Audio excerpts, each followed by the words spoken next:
நன்றாயிருக்க வேண்டும், இதற்கு ஈசன் கணேசன் அருளல் வேண்டும். எல்லோரும் ஒன்றாயிருக்க வேண்டும், இதற்கு ஈசன் கிரீசன் அருளல் வேண்டும். அப்படிங்கிறதான் நம்மளுடைய பிரார்த்தனையாக இருக்கணும். இவ்வுலகத்தில் இருக்கிற அத்தனை பேரும் நன்னா இருக்கணும் அப்படிங்கிறது தான் நம்மளுடைய பிரார்த்தனை. இது சர்வ சமய சமரச பிரார்த்தனை. இதுதான் வள்ளலார் சுவாமிகளும் சொல்கிறார். அருள் பெருஞ்சோதி அருட்பெருஞ்சோதி தனிப்பெருங்கருணை அருட்பெருஞ்சோதி. அப்படி அந்த அருட்பெருஞ்சோதி ஆனதுடைய அந்த அருளானது எல்லா உயிர்களுக்கும் போய் சேரணும். அப்படி நான் மட்டும் நன்னா இருக்கணும்னு சுவாமிகிட்ட பிரார்த்தனை பண்ணிக்கிறது பிரார்த்தனையே இல்லையா. பிறருக்காக பிரார்த்தனை பண்ணுறது தான் உண்மையான பிரார்த்தனையா அப்படின்னு விவேகானந்த சுவாமிகள் சொல்கிறார். அப்படி நீ எல்லாரும் நன்னா இருக்கணும்னு பிரார்த்தனை பண்ணேன்னா ஜெகன்மாதாவுக்கு ரொம்ப சந்தோஷமாக இருக்கும்.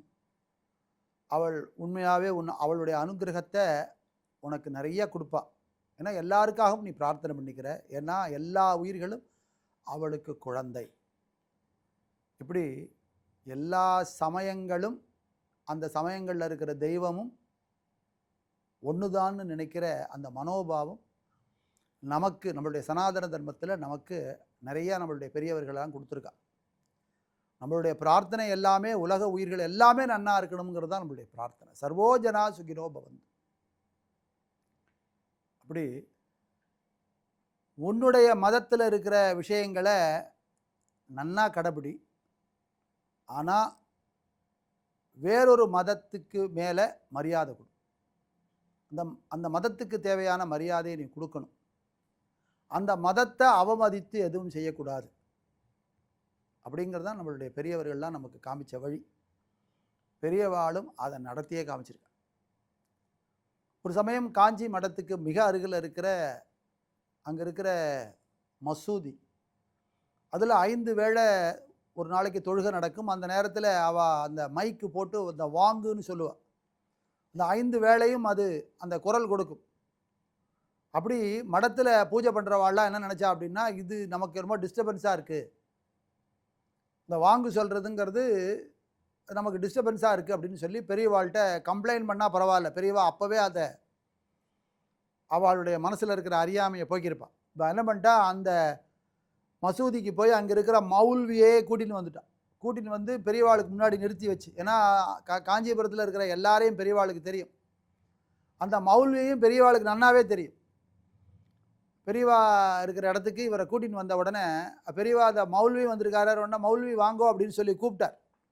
கூப்பிட்டு என்ன விஷயம் இங்கே வந்திருக்கீங்களே அப்படின்ன உடனே அவர் சொல்கிறார், நான் வந்து மசூதியில் இருக்கிற போது பெரியவங்க இடத்துலேருந்து இவங்கெல்லாம் வந்தாங்க, வந்து நீங்கள் பெரியவங்களை பார்க்க வரணும் அப்படின்னு என்னை கூப்பிட்டு வந்தாங்க அப்படின்ன உடனே, நான் ஒன்றுக்குள்ள உங்களை வர சொல்லலையே அப்படின்ன உடனே அந்த கூட இருக்கிறவாள்லாம் வந்து அங்கேருந்து வந்து ஒரு பெரிய கம்ப்ளைண்ட் பண்ணான்.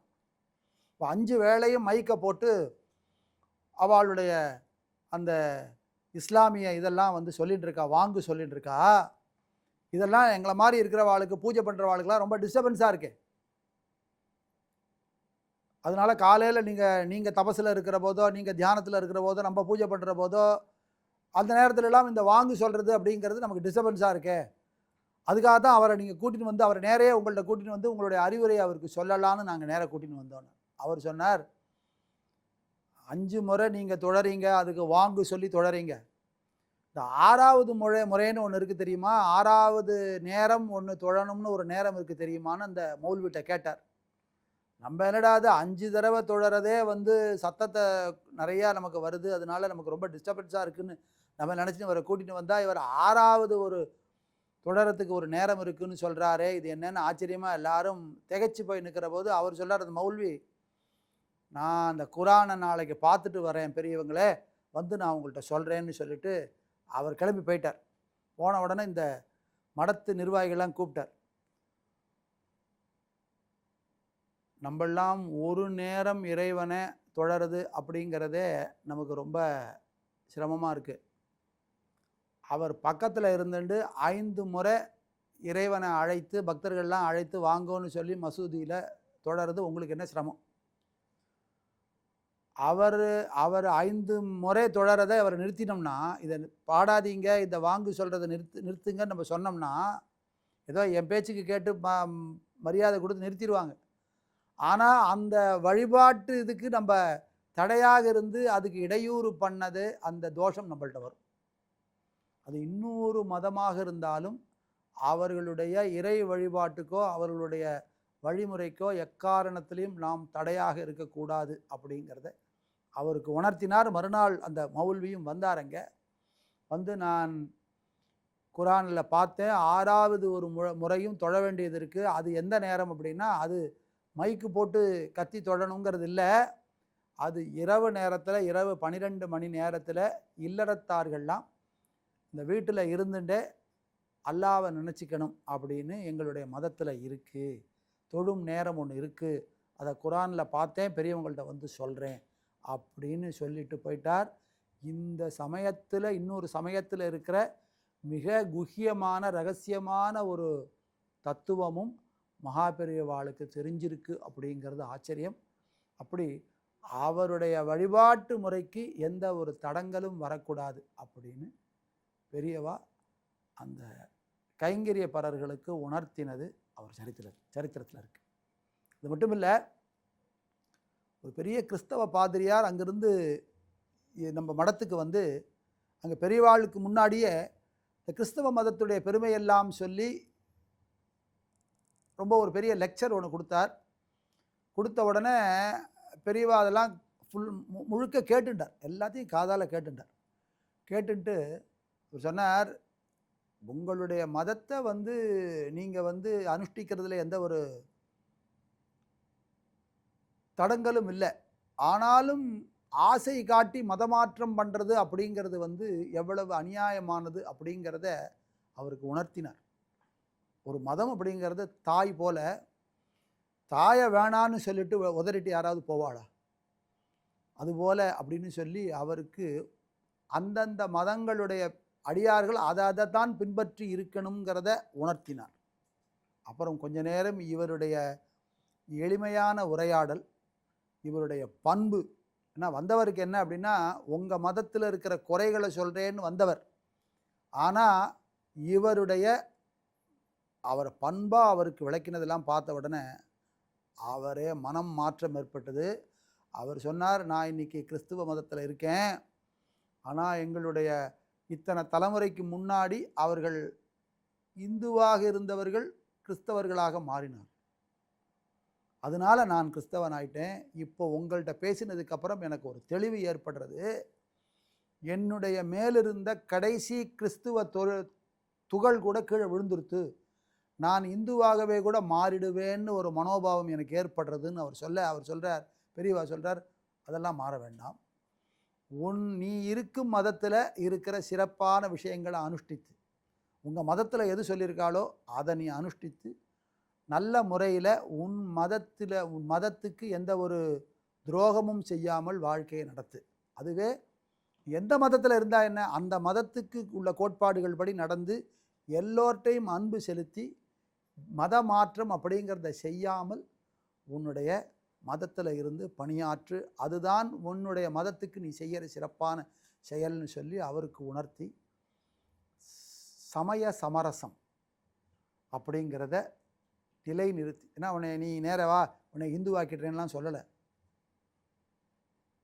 நீ உன் மதத்திலே இரு, உன் மதத்து விஷயங்களை சரியாக கடைபிடி அப்படின்னு உணர்த்தி அவருக்கும் பிரசாதம் கொடுத்து அனுகிரகம் பண்ணார்.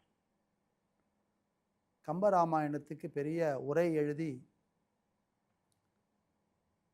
அதுக்கு லெக்சர்லாம் பண்ணவர் எம்எம் இஸ்மாயில். அவர் கம்பராமாயணத்தை பற்றி பேச மகாபெரிவா நம்ம உன்னிப்பாக கேட்பார். இஸ்லாமிய மதத்தை சேர்ந்தவர், ஆனால் கம்பராமாயணத்தில் ஈடுபாடு. ஒரு சமயம் வந்து பல நாள் காஞ்சிபுரத்தில் இருந்து பெரியவாளோட உரையாடிட்டு ஒரு நாள் விடை பெற்று கொண்டு கிளம்பணுங்கிற போது அவருக்கு எதாவது பிரசாதம் கொடுக்கணும் இல்லையா?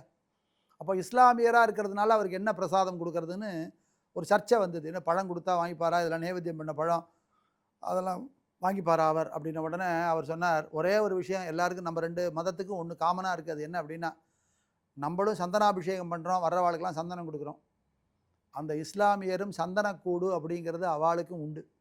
அதனால் அவருக்கு சந்தனம் கொடு, அந்த சந்தனத்தை உகந்து ஏற்றுப்பார் அப்படின்னு சொல்ல, சந்தனத்தை அரைச்சி ஒரு கட்டியாக்கி அந்த சந்தனத்தை அவருக்கு பிரசாதமாக கொடுத்தார். ஏன்னா சந்தனத்தை எல்லாரும் மேலே பூசிக்கலாம்.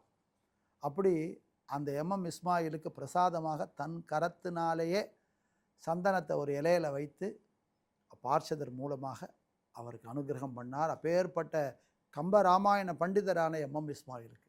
இதெல்லாம் அவருடைய சரித்திரத்தில் வர்ற சமய சமரசத்துக்கு உள்ள எடுத்துக்காட்டான விஷயங்கள். இது மட்டும் இல்லை, தாய்லாந்து, வியட்நாம் அங்கிருந்து வந்த புத்த சன்னியாசிகளும் பெரியவாள்கிட்ட ரொம்ப நேரம் சம்பாஷணை பண்ணியிருக்கா. சமண மத துறவிகளும் அவர் இந்த பக்கம் நார்த் இந்தியாவுக்கு டூர் போன போது அங்கே இருக்கிற சமண மகரிஷிகளும் இந்த மகா பெரியவாளுடைய எளிமை, அவர் துறவரத்தில் வச்சிருக்கிற நிஷ்டை, இதையெல்லாம் பார்த்து வியந்து அவரோட கொஞ்ச காலம் இருந்து பேசிட்டு போயிருக்கா. எல்லாருக்கும் அந்த வேற ஒரு மதமாக இருந்தாலும் இவர்கிட்ட கொஞ்ச நேரம் பேசி அவரோட கொஞ்ச நேரம் அளவிலாவினதுனால அவளுக்கு ஒரு சமாதானம். வைணவத்தில் இருக்கிற அடியார்களும் பெரிய பெரிய ஜீயர் அவள்லாமே பெரியவா மேலே பெரிய மதிப்பு உண்டு. ஏன்னா எல்லா மதத்தில் இருக்கிற சிறப்பான விஷயங்களையும் அவர் ஆமோதிச்சிருக்கு. ஆமாம், அந்த விஷயம் அவளுடைய சிறப்பு. இந்த மதத்தில் இது சிறப்பு, சிறப்பான விஷயத்தை சிறப்பாக அதை எடுத்துக்கொண்டதுனால பெரியவா பேரில் அத்தனை மதத்துக்காராளுக்கும் அவ்வளோ ஒரு பெரிய அவளுக்கு ஒரு பெரிய பிரியம் ஜாஸ்தி. அப்படி எல்லா மதத்துக்காராலும் பெரியவா பேரில் ஒரு மதிப்பு. அவள் எல்லாரும் கைகூப்பி வணங்குறான் இன்றைக்கும். பெரியவாளா, ஆஹா அவர் அப்படி இருந்தார். அப்படி ஒரு சமய சமரசத்துக்கு எடுத்துக்காட்டாக இருந்தவர் மகாபெரியவா.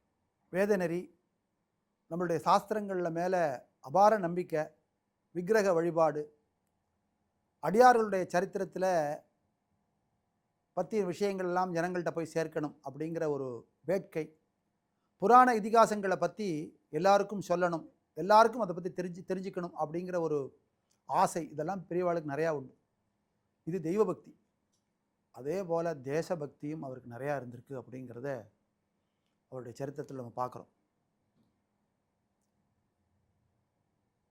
1960களுடைய ஆரம்பத்தில் ஒரு சமயம் மடத்தில் இவரை தரிசனம் பண்ணுறதுக்காக ஒரு பெரிய கியூ வந்து நிற்கிறது. அன்றைக்கி அவருக்கு காஷ்ட மௌனம்னு பேர். அன்றைக்கி காஷ்ட மௌனம்னா அவர் கண் முதற்கொண்டு இமைக்க மாட்டார், ஒரு அசைவே இருக்காது, பேச்சு மட்டும் இல்லை மனசும் அமைதியாகிடும். அதுபோல் ஒரு நிலை. காஷ்டம்னா அப்படியே ஒரு கட்டை போல் இருக்கிறதுன்னு அர்த்தம். அப்படி ஒரு மௌனத்தை அனுஷ்டிக்கிறார் அவர்.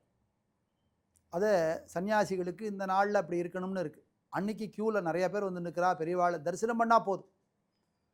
அன்றைக்கி வெறும் ஏதோ ஒரு ஜன்னலை திறந்து வச்சுருப்பா, பெரியவா உள்ளே உட்காந்து கண்ணை மூடின்னு உட்காந்துருப்பார். அவரை பார்த்துட்டு தரிசனம் பண்ணிவிட்டு நமஸ்காரம் பண்ணிட்டு போயிடுவா. பெரியவாளை தரிசனம் பண்ணாலே நம்மளுடைய வேண்டுதெல்லாம் நிறைவேறிடும் அப்படிங்கிற ஒரு பெரிய நம்பிக்கை வாழ்க்கலாம். அப்படி ஒரு க்யூவில் நிற்கிற போது ஒருத்தராக வரா. பெரியவா அப்படியே கண்ணை மூடின்னு உட்காந்துட்டே இருக்கா. அப்படியே ஒவ்வொருத்தரும் வந்து விழுந்து நமஸ்காரம் பண்ணிட்டு போயிட்டே இருக்கிற போது ஒருத்தர் கையில் கம்பை ஊனிண்டு வரார். அவர் கண்ணு தெரியாதவருங்கிறது தெரியாது. பெரியவா கிட்ட வந்த உடனே அவர் தன் வாக்கால் பரமேஸ்வரா, மகாதேவா, நாராயணா, மகாதேவா, மகாதேவா அப்படின்னு சொல்லி இறைவனுடைய நாமத்தை சொல்லி விழுந்து நமஸ்கரிக்கிறார். அப்போது அது வரைக்கும் காஷ்ட மௌனமாக இருந்தவர் என்ன பண்ணுறார், சட்டுன்னு அவரை பார்த்துட்டு அவர்கிட்ட வந்து பேசுகிறார். அளவலாவர் தெரிஞ்சவர் போல் பேசுகிறார், ரொம்ப தெரிஞ்சவர் போல். இந்த கூட இருக்கிற இந்த கைங்கரிய பரர்கள், பார்ஷதர்கள் இவாள்லாம் இருக்கால, இவாளுக்கெல்லாம் என்ன ஆகுது அப்படின்னா அதிசயமாக இருக்குது. இந்த காஷ்ட மௌனம் அப்படிங்கன்னு அவர் அனுஷ்டிக்கிற நாளில் இந்தியாவின் குடியரசுத் தலைவர் வந்தால் கூட இவர் பேச மாட்டார். அப்படி இருக்கிறவர் இந்த கண் தெரியாத இவர்கிட்ட பேசுகிறாரே அப்படின்னு ஒன்று எல்லாருக்கும் ஆச்சரியமாக போச்சு. அவரோட கொஞ்சம் நேரம் அளவிலாவினார், பேசினார், எல்லாம் பண்ணார். அவர் கையால் பிரசாதமும் கொடுத்தார். இந்த கண்ணு தெரியாதவருக்கு ரொம்ப சந்தோஷம். அந்த அந்த தெரியாத கண்ணிலிருந்து அப்படியே தாரதாரையாக ஜலம் வருது. பிரசாதத்தை வாங்கிட்டார். அவருக்கு ரொம்ப சந்தோஷப்பட்டு இங்கேருந்து உத்தரவு வாங்கிட்டு கிளம்பிட்டார். கிளம்பினவுடனே அந்த பக்கத்தில் இருக்கிற கைங்கரியப்பரர்கள்லாம் ஒருத்தருக்கு ஒருத்தர் பேசிக்கிறா. யார்கிட்டையுமே பேச மாட்டாரே, காஷ்ட மௌனத்தன்னைக்கு பெரியவா இன்னைக்கு பேசிட்டாளே, இதுக்கு இனிமே அவர் இந்த மாதிரி காஷ்ட மௌனமாக இருக்கிற நேரத்தில் ஏதாவது பேசினாலோ, ஏதாவது ஒரு அந்த ஆச்சாரத்திலேருந்து நியதியிலேருந்து கொஞ்சம் தடமாறி போனாலாம் என்ன பண்ணுவார் அப்படின்னா, 2 நாளைக்கு சாப்பிட மாட்டார். இப்படிலாம் ஆகிட போகிறதே அப்படின்னு அவளுக்கெல்லாம் கவலை. இப்போ 2 நாளைக்கு ஆகாரம் எடுத்துக்காமல் இருப்பார், இவருக்கு உடம்பு வேற ரொம்ப வயதான காலம் ஆகிடுத்தே, இந்த நேரத்தில் இந்த மாதிரி பண்ணுறாரே அப்படின்னு எல்லாரும் ஒருத்தருக்கு ஒருத்தர் பேசிக்கிற போது அவளெல்லாம் கூப்பிட்டார். கூப்பிட்டு சொல்கிறார் தன் வாக்கால், இதோ க்யூவில் வந்து நின்றுட்டு பகவான் நாமாவை சொல்லி எனக்கு நமஸ்காரம் பண்ணவர் யாருன்னு நினைக்கிற, ஒரு காலத்தில் தேசத்துக்காக எல்லையில் ஆயுதத்தை வச்சு போராடி எதிரியுடைய குண்டு வீச்சினால் கண்ணு 2ஐயும் இழந்த மேஜர். அவருக்கு எல்லாரையும் போல என்னை கண்ணால் பார்க்க தெரியாது, அவர் முடியாது, கண்ணால் அவரால் என்னை பார்க்க முடியாது. ஆனால் நான் அவருக்கு என்ன சமாதானம் பண்ணணும் அப்படின்னா, என்னுடைய குரலை சொல்லணும், அவருக்கு எடுத்து சொல்லணும். அவரோட கொஞ்சம் நேரம் பேசினா அவருக்கு சமாதானம் ஆகும். அவர் தெய்வ பக்தி உடையவர் மட்டும் இல்லை, தேசத்துக்காக தன் 2 கண்ணையும் கொடுத்தவர். அவரோட பேசினதுனால எனக்கு ஏதாவது ஆகிட போகிறதா என்ன? இந்த காஷ்ட மௌனமானது அதை நான் அந்த பிரேக் பண்ணியிருக்கேன். இந்த காஷ்ட மௌனம் அப்படிங்கிறத அதை அவருக்காக கொஞ்சம் தளர்த்தியிருக்கேன். அதனால் எனக்கு என்ன குறை வந்துட போகிறதா என்ன? தெய்வ பக்தி உடையவர் எப்படி சிறப்பானவரோ அதே போல் தேசபக்தி உடையவரும் ரொம்ப சிறப்பானவர். அவருக்காக நான் என்னுடைய காஷ்ட மௌனத்தை தளர்த்திண்டேன் அப்படின்னு சொல்லி, எந்த அளவுக்கு தேச பக்தர்கள் மேலே அவருக்கு ஈடுபாடு இருக்கும். அப்படி தேசபக்தி தெய்வ பக்திக்கு இணையானது அப்படின்னு சொல்லி, இது மட்டும் இல்லை, 1965ஆம் ஆண்டு இந்தியாவுக்கும் எதிரி நாடான பாகிஸ்தானுக்கும் யுத்தம் வந்த நேரம். அந்த நேரத்தில் இங்கே இருக்கிறவர்கள்லாம் எல்லோரும் இந்தியாவுக்கு பலம் சேர்க்கணும்னு சொல்லி எவ்வளவோ மந்திரங்களை எல்லாம் ஜபம்லாம் பண்ணான். வேதத்தில் இந்த மாதிரி விஷயங்கள்லாம் இருக்குது, அதெல்லாம் ஜபம் பண்ணணும்னு சொன்னான். அதெல்லாம் இங்கே இருக்கிறவர்கள் ஜபம் பண்ணுறான். தோத்திர பாடல்களை எல்லாம் இந்த வேதம் படிக்காதவாள்லாம் எல்லா ஸ்லோகங்கள் அதெல்லாம் பாராயணம் பண்ணுறா. தேவார திருமுறைகள்லாம் தெரிஞ்சவா, தமிழில் தெரிஞ்சவா அதெல்லாம் பாராயணம் பண்ணுறா. இந்த பஜனை பண்ணுறவாள்லாம் தொடர்ந்து ராமநாமா பஜனை பண்ணிட்டுருக்கா. இப்போது இந்த எல்லையில் இருந்து யுத்தம் பண்ணுறவா இருக்கா இல்லையா, அவள் எல்லாருக்கும் ஏதாவது ஒரு ரக்ஷை மாதிரி கொடுத்து அனுப்பணும். ஏன்னா அவளை பாதுகாத்துக்கிறதுக்கு ஒரு ரக்ஷை மாதிரி கொடுத்து அனுப்பணும் அப்படின்னு ஒரு பேச்சு வந்தது.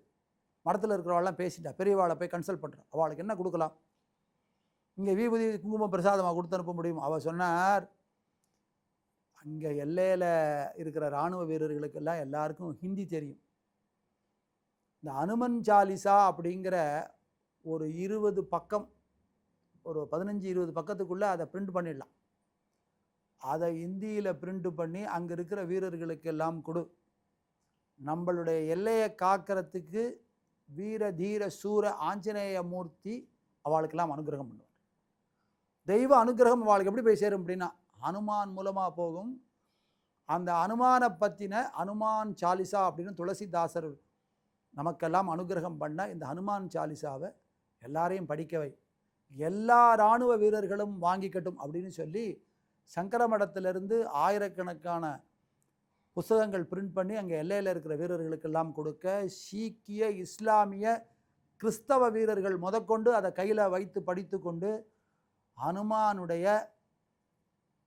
சாலிசா, அனுமானை போற்ற அனுமன் சாலிசாவை, துளசிதாசர் இயற்றின சாலிசாவை பாடி அந்த பாடல்கள் எங்களுக்கு காப்பாக இருந்தது. அது மட்டும் இல்லை, நாங்கள் பாகிஸ்தானை குறைந்த நாளிலேயே ஜெயிச்சிட்டோம் அப்படின்னு அவள்லாம் மடத்துக்கு லெட்டர் எழுதியிருக்கான். அது அன்றைக்கே 1965. அப்படி தேசபக்தி, தேசத்தை காக்கிற வீரர்களுடைய நலனை அப்படி சூசகமாக தெரிஞ்சுட்டு அவளுக்கு என்ன செய்யணும். அந்த சமயத்தில் அவர் ராமேஸ்வரம் யாத்திரை போயிருக்கார். ராமேஸ்வரம் யாத்திரைக்கு போன போது ராமேஸ்வரம் மடத்தில் தங்கியிருந்து, அப்போது மடத்துக்குன்னு நிறையா ஒரு சொத்துக்கள்லாம் இருந்திருக்கு. அந்த சொத்துக்கள்லேருந்து இந்த குத்தகைக்கு நெல்லெல்லாம் வரும். அந்த காலத்தில் எல்லாம் மூட்டை கணக்காக வரும். அதெல்லாம் காஞ்சிபுரத்தில் கொண்டு போய் சேர்க்கறதா, எங்கே சேர்க்கறது, பெரியவா இருக்காளே அந்த இடத்துக்கு கொண்டு வர்றதா என்னன்னு எல்லாரும் பெரியவாள்கிட்ட கேட்டிருக்கா. அப்போ சொல்லியிருக்கார், இந்த நெல்லை எல்லாம் கொண்டு வந்து இந்த ராமேஸ்வரத்தில் இருக்கிற இந்த கவர்மெண்ட்டுடைய அந்த நெல் பாதுகாப்பு இடத்துல கொண்டு வந்து வச்சுருக்கோன்ட்டு ஒரே உத்தரவு. யாருக்கும் அதோடைய காரணம் என்னன்னு புரியலை, இவர் எதுக்காக இதை சொல்கிறாருன்னு. அன்றிலிருந்து 6வது மாதம் பெரிய புயல் அடித்து தனுஷ்கோடியில் இருக்கிற தனுஷ்கோடிங்கிறது தரமட்டமாக எடுத்து பல்லாயிரக்கணக்கான பேர் அந்த பக்கம் இருக்கிற அத்தனை பேரும் தன்னுடைய வாழ்வாதாரத்தையே இழந்து தவிச்ச நேரத்தில் பெரியவா என்ன சொன்னாலோ, இந்த நெல் மூட்டையெல்லாம் கொண்டு வந்து அங்கே வந்து சேருன்னு சொன்னார் இல்லையா, எல்லாரும் கொண்டு வந்து சேர்த்துட்டோம். அந்த நெல் மூட்டையில் இருக்கிற நெல்லை கொண்டு 3 மாத காலம் அங்கே இருந்த ஜனங்களுக்கெல்லாம் அன்ன வசதி செய்து கொடுத்துருக்கு கவர்மெண்ட். அப்படி கவர்மெண்ட்டுக்கு என்ன தேவை அப்படிங்கிறத 6 மாதத்துக்கு முன்னாடியே தன்னுடைய ஞான திருஷ்டியால் தெரிஞ்சுண்டு அத்தனை நெல்லையும் கொண்டு வந்து ராமேஸ்வரத்தில் இருக்கிற அரசு பாதுகாப்பு இடத்துல கொண்டு வந்து வைக்க சொன்னது பெரியவா. இது அவருடைய சரித்திரத்திலேருந்து நம்ம பார்க்குறோம். அப்படி முற்றும் துறந்தவர் அப்படின்னு மட்டும் இல்லை, முக்காலமும் அறிந்தவர். அவர் ஆதிசங்கர பகவத்பாதாளுடைய வழியில் வந்து அவருடைய அவதாரமே அபார கருணாசிந்தும் ஞானதம் சாந்த ரூபினம் ஸ்ரீமத் சந்திரசேகர குரும் பிரணமாமி முதான்மகம். வேத மதத்தில் எண்ணற்ற தெய்வங்கள், வேத மதத்தில் எண்ணற்ற தெய்வங்கள், அந்த தெய்வத்தை உபாசிக்கிறதுக்கு எண்ணற்ற வழிகள். இந்த வைதீக மதத்தில் 3 பிரிவுகள், துவைத, அத்வைத, விசிஷ்டாத்வைதம். இதில் நிறைய ஆச்சாரியார்கள், அந்த ஆச்சாரியார்கள் வழியில் வந்த எத்தனையோ மகான்கள், ஒவ்வொன்றும் ஒவ்வொரு சம்பிரதாயம். இவ்வளவுமே இருக்கே அப்படின்னா பெரியவா சொல்கிறா, எல்லாத்துக்கும் உரிய மரியாதை கொடுக்கணும். எதையும் ரொம்ப சில்லறத்தனமாக நினச்சிடக்கூடாது. ஏன்னா எல்லாம் அந்தந்த காரணத்தில் உச்சித்த காலத்தில் அவரவர்கள் அவதாரம் பண்ணி, அந்த தேவையான நேரத்தில் அவர்கள் அவதாரம் பண்ணி அந்த நம்மளுடைய தேசத்துக்கு என்ன பண்ணணுமோ அதுபோல் அவர் சேவை செய்திருக்காள். அதை அவள் செய்தது வந்து ஆன்மீக சேவை. அந்த ஆன்மீக சேவையால் தான் இன்றைக்கி இந்த பாரத தேசம் ஒரு கட்டுக்கோப்பாக ஒரு கட்டுக்குள்ளே இருக்குது. அந்த ஆன்மீக சேவையை பண்ண பெரியவர்கள் அவர்களாம். அவளுக்கெல்லாம் எந்த அவமரியாதையும் வரக்கூடாது அப்படின்னு மனசில் நினைக்கிறவர் எப்போவுமே. ஒரு பக்தர் என்ன பண்ணார், மடத்துக்கு ஒரு ஃபங்க்ஷன் வர்றது, அதுக்கு அவருக்கு நியமிக்கப்பட்டது என்ன அப்படின்னா, பத்திரிக்கை அடித்து கொடுக்குற கைங்கரியம். ஒருத்தர் ஒரு கைங்கரியத்தை எடுத்துப்பா, மடத்தில் கேட்டு வாங்கிப்பா, இந்த மாதிரி இந்த பத்திரிக்கை அடிக்கிற கைங்கரியத்தை நான் வாங்கிக்கிறேன். அன்றைக்கி சில 100 ரூபாய்கள் அதுக்கு செலவாகும். அவர் என்ன பண்ணார், அன்றைக்கி சும்மா ஒரு மஞ்சள் கலர் பத்திரிக்கையில் பச்சை கலர் இங்கில் அன்றைக்கி அடித்து அந்த பத்திரிக்கையெல்லாம் கொடுப்பா. ரொம்ப ஒரு மங்களகரமாக இருக்கும் பார்க்குறதுக்கு. அவர் என்ன பண்ணார் அப்படின்னா, அப்போ தான் அந்த மல்டி கலர் ஆஃப்செட் வந்த நேரம். அவர் என்ன பண்ணார், எல்லாருடைய படத்தையும் போட்டு, அதாவது ஆதிசங்கர பகவத் பாதாள், அதுக்கு முன்னாடி அவருக்கு அப்புறம் வந்த அடியார்களுடைய, அதாவது ஆச்சாரியார்களுடைய படம், பெரியவா, ஜெயேந்திர பெரியவா, அதுக்கப்புறம் வந்த பெரியவா, எல்லாருடைய படத்தையும் கலரில் போட்டு அடித்து ஒரு ஃபங்க்ஷனுக்கு பத்திரிக்கை அடிக்க போகிறேன்னு சொல்லி ஒரு ப்ரூஃப் கொண்டு வந்து பெரியவாள்கிட்ட காமிக்கிறது வழக்கம். அதுக்கப்புறம் தான் பெரியவா எஸ்ன்னு சொன்னதுக்கப்புறம் அடிப்பான், பத்திரிக்கை அடிப்பான். அப்படி பெரியவாள்கிட்ட கொண்டு வந்து இந்த பத்திரிக்கை கொண்டு வந்து காமிக்கிறா. பெரியவா அப்படி பார்க்குறா, பார்த்த உடனே நன்னா இருக்கே அப்படிங்கிற, நன்னா இருக்குது, இதை அடித்து கொடுத்தா என்ன ஆகும், இதை அடித்து கொடுத்தா எல்லாரும் சந்தோஷப்படுவா, எல்லாரும் இந்த பத்திரிக்கையே கொண்டு போய் நம்ம ஆற்றுல வச்சுப்பா. அப்படியா, எல்லாரும் வீட்டில் கொண்டு போய் மரியாதையாக வச்சுப்பாளான்னு. இவர் கொடுத்தவருக்கு கொஞ்சம் யோஜனை ஆச்சு, ஏதோ குறிப்பால் உணர்த்துறாருன்னு. அடிச்சுட்டு வாங்கின பத்திரிக்கையை பத்திரமா தன்னோட வச்சுக்கிறவா கொஞ்சம் பேர், அப்படியே தான் இருக்கிற இடத்துல வச்சுட்டு, இல்லைன்னா கீழே போட்டுட்டு காலில் மிதிப்படுற மாதிரி வச்சுட்டு போகிறவா எத்தனையோ பேர். இப்படி ஆதிசங்கர பகவத்பாதாளுடைய படத்தை போட்டு அடிக்கிற பத்திரிக்கை ஒவ்வொருத்தரும் அதை பத்திரமா வச்சுப்பாளா, தூக்கி குப்பை தொட்டியில் போடுவாளா, காலில் மிதிப்படுற மாதிரி இடத்துல போடுவாளா, குப்பை இருக்கிற இடத்துல போடுவாளான்னு யாருக்கும் தெரியாது. அதனால் அவருக்கு எந்த அவமதிப்பும் ஏற்படப்படாது. மடத்துடைய பேரை மட்டும் போட்டு என்ன ஈவெண்ட் நடக்கிறதோ அது பேரை மட்டும் போட்டால் போதும் அப்படின்னு அந்த பக்தருக்கு உணர்த்தினார். ரொம்ப அழகாக அடிச்சிருவோம், ஆனால் அதை பாதுகாக்க முடியுமா? ஒரு சமயம் ராஷ்டிரபதி பவனில் ஆர் வெங்கட்ராமன் ஜனாதிபதியாக இருந்த காலத்தில் திடீர்னு அவளுக்கு தோணித்து அடுத்த வாரம் ஒரு ஸ்டாம்ப் ரிலீஸ் ஃபங்க்ஷன், இதுக்கு வந்து ஆதிசங்கர பகவத் பாதாளுடைய ஸ்டாம்பை போட்டு ரிலீஸ் பண்ணலாமே. உடனே ஹோம் செக்ரட்டரிக்கு தொலைபேசியில் பேசி, அதுங்களா ஹாட்லைன் உண்டு இல்லையா, நீங்கள் நேராக போய் பெரியவாள்கிட்ட போய் அதுக்கு அனுஜ்ஞை வாங்கிட்டு வாங்க. பெரியவா இருக்கிற காலத்தில், மகாபெரிவா இருக்கிற காலத்தில். அப்போது நேராக அவர் காஞ்சி மடத்துக்கு வர, ரொம்ப வயதான காலத்தில் இருக்கார் பெரியவா. இப்போ பெரியவாள்கிட்ட வந்து அனுஜ்ஞை கேட்குறா. ஆதிசங்கர பகவத் பாதாளுடைய படத்தை போட்டு ஸ்டாம்ப் அடித்து 5 ரூபா ஸ்டாம்ப், அப்போ 5 ரூபா ஸ்டாம்ப் அடித்து ரிலீஸ் பண்ணலான்னு கவர்மெண்ட்டு அரசாங்கத்திலேருந்து நினைக்கிறா. நீங்கள் அனுஜ்ஞை பண்ணணும். அனுஜ்ஞைனா ஆசீர்வாதம் பண்ணணும், உங்களுடைய அனுமதி வேணும் அப்படின்னு கேட்ட உடனே பெரியவா வேண்டான்னு தலையை ஆட்டிட்டு போயிட்டார். அப்போ கூட இருக்கிறவாள்லாம் ஒருத்தர் பேசிக்கிறார், பெரியவா ஆதிசங்கர பகவத் பாதாளுக்கு ஸ்டாம்ப் ரிலீஸ் பண்ணணும்னா ஏன் பெரியவா வேண்டாங்கிறா.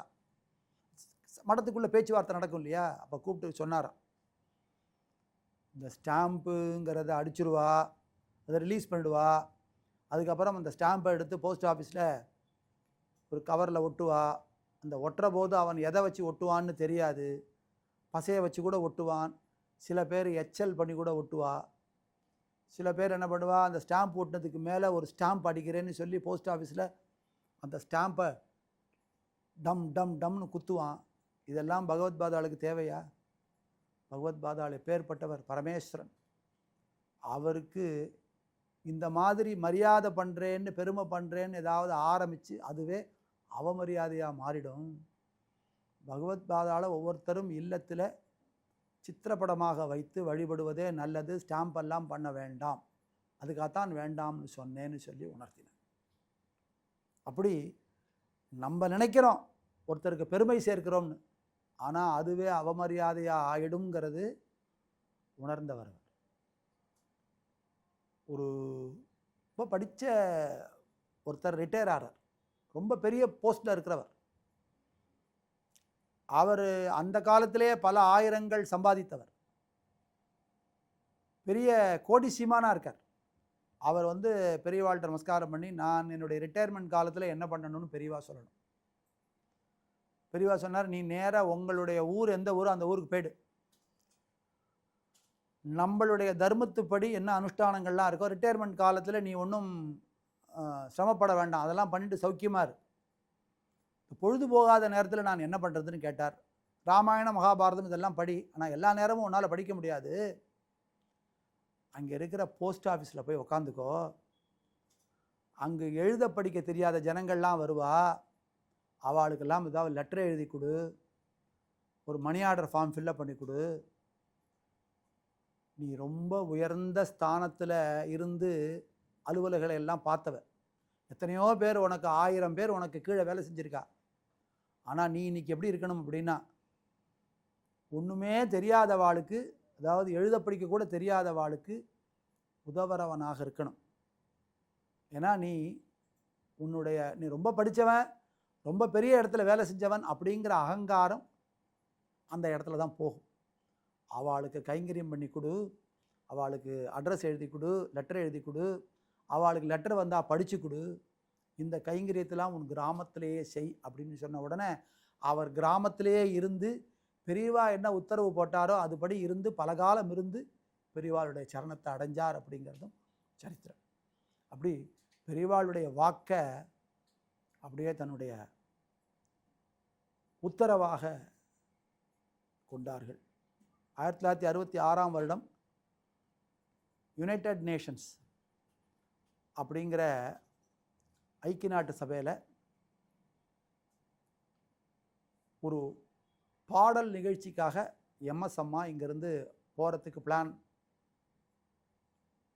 ஆயிடுது. இந்த மாதிரி ஒரு பிளான் பண்ணுறாவா. அதுக்கு முன்னாடி பெரியவாள்கிட்ட வந்து நமஸ்காரம் பண்ணி ஆசீர்வாதம் வாங்கிக்க வரா. அந்த நேரம் எப்படியாப்பட்ட நேரம் அப்படின்னா, 2ஆம் உலகப் போரானது முடிஞ்சதுக்கு அப்புறமும் அங்கங்கு நிறைய யுத்தங்கள்லாம் நடந்துட்டுருக்கு. கொரியன் வார் நடக்கிறது, வியட்நாம் வார் நடக்கிறது. அங்கங்கு ஜனங்கள் எல்லாம் மீண்டும் ஒரு யுத்தம் வந்துருமோ, அந்த யுத்தத்தினால பெரிய அழிவுகள் வந்துருமோ, இந்த யுத்தம்ங்கிறது எதனால் வருது அப்படின்னா, ஒரு நாட்டு மேலே இன்னொரு நாட்டு ஆக்கிரமிப்பு பண்ணுறதுனால. அப்படி எல்லாரும் பயந்துன்னு இருக்கிற காலத்தில் யுனைடெட் நேஷன்ஸுக்கு போய் நான் பாடப்போகிறேன்னு எம்எஸ் அம்மா சொன்ன உடனே பெரியவா என்ன சொல்கிறா, நீ பாடுற போது இந்த பாடலை பாடுன்னு தன் கையாலேயே ஒரு பாடலை எழுதி கொடுக்குறார். அந்த பாடலுக்கு வசந்த் தேசாய் அப்படிங்கிறவர் பெரிய மியூசிக் டைரக்டர், அவர் அதுக்கு இசையமைத்து கொடுத்தார். அந்த பாடலை பாடணும்னு சொல்லிட்டு இங்கிருந்து எம்எஸ் அம்மா அங்கேருந்து போய் வாஷிங்டனுக்கு அமெரிக்காவுக்கு போய் இறங்கின உடனே இறங்கின அன்றைக்கி அந்த அம்மாவுக்கு தொண்டை கட்டி போச்சு. இன்றைக்கி சாயந்தரம் பாடணும், அன்றைக்கி நைட்டு அவளுக்கு தொண்டை கட்டி எடுத்து முதல் ராத்திரி பெரியவாளை பிரார்த்தனை பண்ணுறா. பெரியவாளை பிரார்த்தனை பண்ணிட்டு போய் அந்த தொண்டை கட்டு அப்படிங்கிறது நீங்கி அந்த பாடலை பாடுறா. அந்த பாடல் தான் மைத்ரீம் பஜத அப்படிங்கிற அந்த பாடல். நம்ம எல்லாருக்கும் மித்திர பாவமானது உலகத்தில் நிறைந்து இருக்கட்டும். நாம் எல்லோரும் ஒருத்தருக்கு ஒருத்தர் நண்பராவோம். நமக்குள்ள எந்த யுத்தமும் வேண்டாம், போட்டியும் வேண்டாம், பொறாமையும் வேண்டாம். நம்மளுக்கு இறைவனுடைய அருளால் நிறையா செல்வம் இருந்தால் அதை நிறையா மற்றவர்களுக்கு பகிர்ந்து கொடுக்கிற மனோபாவத்தை இறைவன் அருளட்டும். உலகத்துக்கு பிருத்திவிங்கிற அந்த பூமி மாதாவே தாய், அந்த பரமாத்மா அப்படிங்கிற பரமேஸ்வரனே தந்தை. நாம் எல்லோரும் மித்திரபாவத்தோடு இருப்போம் அப்படின்னு ஒரு அற்புதமான பாடலை தன் கையால் எழுதி கொடுத்து, அதுவே நம்மளுடைய பிரார்த்தனையாக இருக்கட்டும் அப்படின்னு அந்த அம்மா அந்த ஐக்கிய நாட்டு சபையில் அந்த பாடலை பாடி அத்தனை பேரும் எழுந்து அந்த பாடலுடைய விளக்கத்தை சொன்ன உடனே அத்தனை பேரும் எழுந்து கைதட்டினார்கள். அத்தனை பேரும் ஸ்டாண்டிங் ஓவேஷன் பண்ணால் அந்த பாடல் இந்த மைத்ரீம் பஜத அப்படிங்கிறது ஒரு மகா மந்திரம் போல.